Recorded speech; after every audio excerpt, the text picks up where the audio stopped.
There's a couple I think about sometimes. They had $3 million saved. Retirement accounts, brokerage, the whole picture. By every measure, they had made it. So I took them to dinner at a nice steakhouse to talk through their plan. And they spent 10 minutes debating the appetizers. Not because they couldn't afford them. Because spending felt wrong. Ordering felt reckless. The number on the account statement didn't match what their body was telling them, which was, keep holding on, don't let go. I've sat across from a lot of people like that.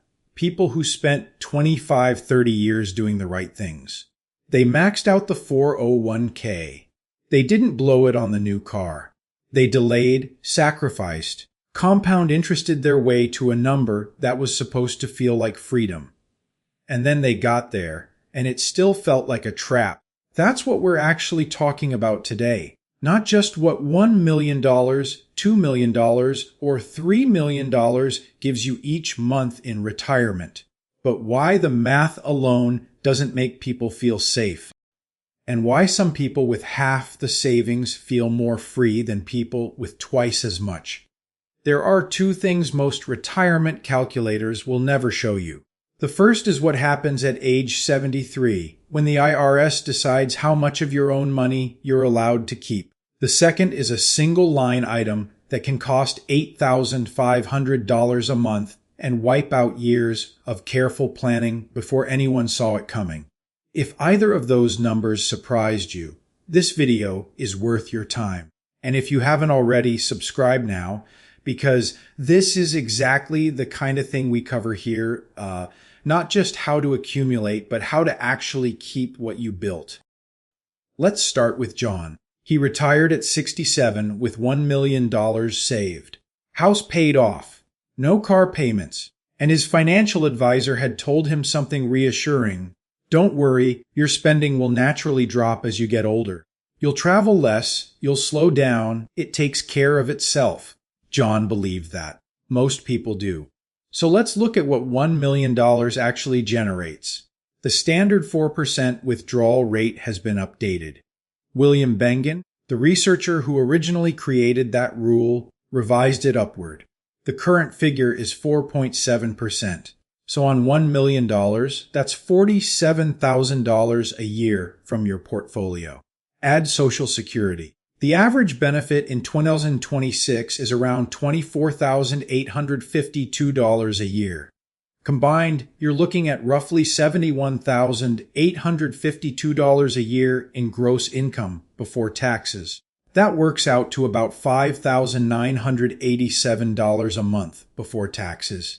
After federal taxes and Medicare premiums, you're probably landing somewhere between $4,800 and $5,200 a month in actual spending money. That's not poverty. That's a real income, but it's tight. At $1 million, your identity protection line is covered. That means your basic dignity, your fixed costs, your ability to stay in your home and not ask your kids for help. That part holds. What doesn't hold is optionality. The ability to say yes to something without running the numbers first. To replace the HVAC system without it feeling like a financial emergency. To help a grandchild without feeling the floor shift under you. There is no cushion for inflation surprises. And this is where the spending smile theory breaks down completely. The idea is elegant. You spend more in your active early retirement years. It tapers off in your quiet middle years, then creeps back up slightly at the end for healthcare. A smooth curve. Very reassuring on a slide deck. I used to believe it too. I passed it along. You'll naturally spend less at 80 than you do at 65. The data supports it. The data was missing something. Healthcare inflation has been running at roughly 5 to 6% annually, consistently outpacing general inflation. The quiet middle years where spending is supposed to drop. That's exactly when prescription costs, specialist visits, mobility aids, and home modifications start showing up on the credit card statement. Not dramatically, just steadily. John figured this out around year 4 of retirement. The spending smile had not materialized. The heating system failed. His wife needed a knee replacement. The out-of-pocket costs that year were more than he had spent on vacation in the previous 3 years combined. He wasn't irresponsible. He was just working from a model that wasn't built for his actual life. At $1 million, you have enough to live, carefully, without major disruption. But the margin for the unexpected is thin, and the spending smile gives people false confidence in a cushion that often isn't there. That's the honest picture at this level. $1 million buys you survival with dignity. If you want actual choice, actual room to breathe, you need to understand how the $2 million level operates differently and why the strategy has to change completely. Meet Sarah and Mike, 55 years old, $2 million saved, and a dream that most people their age have quietly given up on. They want to retire now, not at 67, not when the Social Security paperwork clears. Now, they want to buy an RV and spend the next few years driving through national parks while their knees still cooperate. The problem they kept running into was a number, not $2 million. The other number, 62. That's the earliest age you can claim Social Security, and they were 7 years away from it, which meant 7 years of living entirely off their portfolio, with no income floor underneath them. Every month of that gap felt like a controlled demolition of everything they had built. So they did what most people do. They postponed the dream, told themselves maybe 58, maybe 60, maybe when it feels safer. Here is what they were not seeing. $2 million is not one problem. It is two separate problems that need two separate solutions. And when you try to solve them with one bucket, you end up solving neither. The structure that actually works is this. You split the $2 million into two equal parts. Bucket 1 is $1 million. This is the runway. It exists for one purpose only to fund your life from age 55 to 62. 7 years. Because the time horizon is short and fixed, you are not trying to grow this money. You are spending it down deliberately. At $80,000 to $100,000 a year, this bucket covers that gap cleanly. You are not raiding your long-term savings. You are using a purpose-built bridge. Bucket 2 is the other $1 million. You do not touch it. Not once during those 7 years. It stays invested, compounds at whatever the market gives it, and by the time you reach 62, that $1 million has had nearly a decade of uninterrupted growth behind it. At a historically average 7% annual return, $1 million left alone for 7 years becomes roughly $1,600,000. And here is the part people miss entirely. By using Bucket 1 to cover that gap, you are also protecting something else. Your Social Security benefit. Claiming at 62 instead of 67 permanently reduces your benefit by around 30%. That reduction does not expire. It follows you for the rest of your life and your surviving spouse's life after that. Every year you delay claiming between 62 and 70, your benefit grows by roughly 6 to 8%. Bucket 1 is not just funding your RV trip. It is buying you time to let that monthly benefit number climb. So what does 62 look like for Sarah and Mike under this structure? Bucket 1 is gone as planned. Bucket 2 has grown to somewhere around $1,600,000. They claim Social Security at a higher rate than they would have at 62. And they now have a portfolio that can sustain a 4.7% withdrawal for the long term, layered on top of that Social Security income. The trade-off is real and worth naming. You are deliberately spending down half your assets in 7 years. That is not a small thing psychologically. Watching a $1 million balance decline every quarter, even on purpose, even according to plan, feels uncomfortable.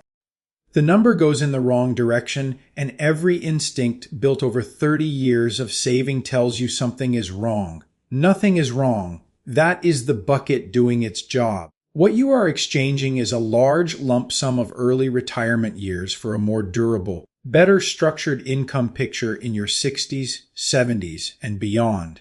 You get the healthy years now. You protect the later years too. $2 million gives you something $1 million cannot, control over your timeline. You decide when retirement starts, not the Social Security Administration. But when you get to $3 million, the conversation changes completely. The question is no longer how to make the money last.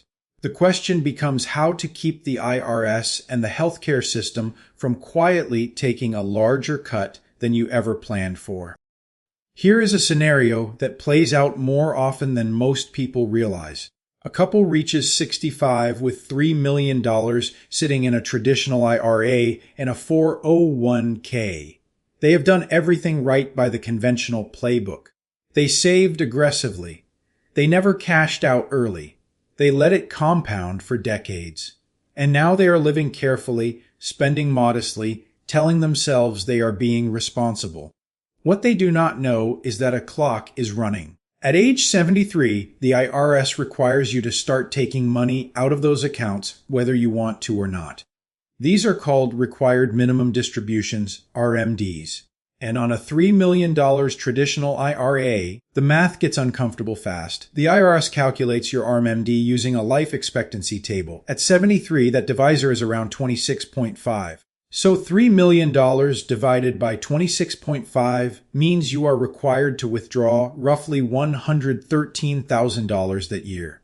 Not because you need it. Not because you planned for it. Because the IRS has decided it has waited long enough. That forced withdrawal gets added to whatever other income you have. Social Security, any pensions, dividends. Suddenly, your combined income is well above $100,000 a year, and two things happen automatically. First, up to 85% of your Social Security benefit becomes taxable. That number is not a typo. The formula that determines Social Security taxation, called provisional income, has thresholds that have not been adjusted for inflation since 1983. They were never indexed. Which means tens of millions of retirees now cross those thresholds who were never supposed to. Second, Medicare looks at your income from 2 years prior to set your premiums. When your RMDs push your income into higher brackets, you get hit with IRMA surcharges. In 2026, those surcharges can add $800 to over $5,000 per year in additional Medicare costs per person. A married couple can easily absorb $3,000 to $6,000 in extra Medicare premiums annually, simply because the RMDs landed them in the wrong income band. I cannot tell you exactly where tax brackets will sit after 2026, but I will say this. The provisions from the 2017 tax law are scheduled to expire at the end of 2025 unless Congress acts. If they do expire, the 22% and 24% brackets shift upward. The window for doing Roth conversions at current rates is not permanent. That window may already be closing. Now here is the part of the $3 million story that the tax discussion alone does not capture. I have watched people with $3 million say no to a vacation they could obviously afford. Not because of the math. Because of something older and harder to name than the math. When you spend 30 years in survival mode, accumulating becomes identity.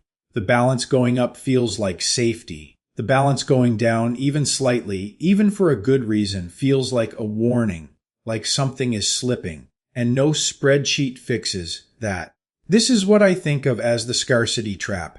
It is not a character flaw. It is a completely rational response to decades of discipline. The problem is that it does not turn off automatically when the number hits $3 million. Sometimes it does not turn off at all. So people with more than enough live like people who are not sure they have enough.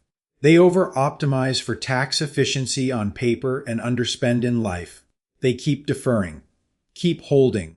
Keep telling themselves there will be a better time to enjoy it. And then the RMDs arrive at 73 and force the spending anyway, at a higher tax rate, in a bracket they never chose, on a timeline the IRS set for them. You can hold the money as tightly as you want today. The IRS will collect its share eventually. The only real question is whether you get to decide the terms or they do. At $3 million, the game is no longer about accumulation. It is about architecture. How the money is structured, where it sits, and how it flows out matters as much as how much there is. And if the tax system taking a larger cut than you planned for does not fully capture your attention, there is one more variable that most retirement plans do not model at all. A single line item that can cost $8,500 a month and has nothing to do with the market. Picture this: you are 80 years old. The portfolio has held up reasonably well. The RMDs are manageable. You and your spouse have settled into a rhythm, not lavish but comfortable. The plan is working. Then one morning something is different. Your spouse cannot remember where they put their keys. Then they cannot remember a conversation you had the day before. Then the doctor uses a word you were not prepared to hear. Dementia. Not a crisis you can solve with a better investment allocation. Not something a Roth conversion protects you from. A slow, expensive, years-long medical reality that the retirement industry almost never models into its projections. According to Genworth's cost of care data, the national average for assisted living runs around $5,900 a month in 2026. Memory care, the specialized facilities that dementia requires, routinely runs $8,000 to $8,500 a month. That is over $102,000 a year. And that number is in after-tax dollars. If that money is coming out of a traditional IRA, you are not withdrawing $102,000. You are withdrawing somewhere around $130,000 to $135,000 before taxes just to net enough to pay the bill. At that withdrawal rate, you have blown past every safe withdrawal calculation ever built. The 4.7% rule does not survive $130,000 annual withdrawals on a $1 million portfolio. It does not survive it on a $2 million portfolio without serious structural damage. I have seen people sign those checks every month. $8,500 written out, handed over for a room with basic amenities and good care, but nothing that looks like the retirement they imagined. And what strikes me every time is not the grief, though that is present too. It is the look of someone realizing that every optimistic assumption built into their plan had a quiet asterisk next to it. The spending smile theory assumes your most expensive years are behind you by 75 or 80. Memory care says otherwise. This is not a rare outcome being used to frighten you. The statistics on long-term care are not comforting. Roughly 70% of people who reach 65 will need some form of long-term care in their lifetime. The question is not really whether the cost shows up. It is whether your income architecture can absorb it when it does. For someone without a plan, a $1 million to $2 million portfolio facing $130,000 in annual pre-tax withdrawals for memory care can be depleted in 5 to 7 years. Not because of a market crash, not because of bad decisions, because of one medical diagnosis and a monthly bill that the retirement calculator never had a line for. For someone with a plan, this is a scenario they stress-tested in advance. They have Roth accounts that produce tax-free income, which means the withdrawal does not trigger IRMA surcharges on top of an already devastating monthly cost. They have a taxable brokerage account with dividend income that can flex without forcing large IRA withdrawals. The $8,500 check still gets written, but it does not also trigger a tax bill, a Medicare surcharge, and a spiral. The difference between those two outcomes is not luck. It is structure. The people who get through this without losing everything did not have better health. They had better income architecture built before the diagnosis arrived. The gap between people who survive a retirement crisis and people who get crushed by one is rarely income. It is almost always structure. And structure is something you build before you need it, not after. There are two moves worth understanding here. The first is Roth conversions, done in the window between 55 and 62. Most people in this age range are in a temporary income valley. They may have left a high-earning job. They have not yet claimed Social Security. Their taxable income is lower than it has been in decades and lower than it will be once RMDs start at 73. That gap is not a problem. That gap is an opportunity. Every dollar you convert from a traditional IRA to a Roth IRA in that window gets taxed at today's rate, in today's bracket, under terms you control. The money then grows tax-free, and when you withdraw it later, whether to pay for memory care, to cover a bad market year, or simply to take a trip you kept postponing, it does not count as income. It does not trigger RMDs surcharges. It does not push more of your Social Security into the taxable column. Converting $50,000 a year over 10 years in a low-income window can save 6 figures in lifetime taxes. Not a rough estimate, a real number that a competent tax planner can model specifically for your situation. And if the current tax provisions expire as scheduled after 2025, the cost of waiting goes up. You are converting at tomorrow's higher rate instead of today's lower one. The second move is building what some planners call a synthetic pension. A pension, in the traditional sense, is a guaranteed monthly income that shows up regardless of what the market does. Most people in Gen X do not have one, but you can construct something that behaves similarly by building dividend-generating positions inside a taxable brokerage account. This is not a get-rich strategy. It is an income architecture strategy. The goal is a layer of cash flow that lives outside your IRA, does not force large taxable withdrawals, and can cover irregular expenses, including healthcare costs, without disrupting the long-term compounding in your retirement accounts. When an $8,500 monthly care bill arrives, you want options for where that money comes from. Roth withdrawals, taxable dividends, a combination. What you do not want is to have only one lever, a traditional IRA that triggers taxes, RMDs surcharges, and accelerated depletion every time you pull it. The choice underneath all of this is straightforward. You can pay a manageable amount of tax now, on your schedule, in a bracket you chose. Or you can defer, let the balance grow, and pay whatever rate exists at 73 when the RMDs arrive on the IRS's schedule in a bracket they assigned you. Net worth is a number on a statement. After tax income you can actually spend without anxiety is the thing retirement is supposed to feel like. Here is what all of this comes down to. $1 million covers your floor. $2 million gives you control over your timeline. $3 million gives you options, but only if the structure is right. The number alone does not do it. What actually makes retirement feel like retirement is not the balance. It is knowing where the income comes from, what it costs in taxes, and whether it can hold up when something unexpected arrives. That is income architecture. And it is the thing most retirement conversations skip entirely in favor of talking about the number. The couple who spent 10 minutes debating appetizers with $3 million in the bank were not being irrational. They had spent decades training themselves to hold on. That instinct kept them financially safe for 30 years. The problem is it does not automatically know when the job is done. Saving kept you alive. Structure is what lets you actually live. You earned this. Not in the abstract, motivational poster sense. Literally, you deferred, sacrificed, compounded, and waited.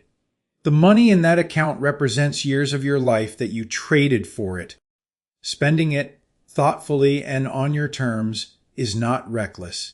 It is the point.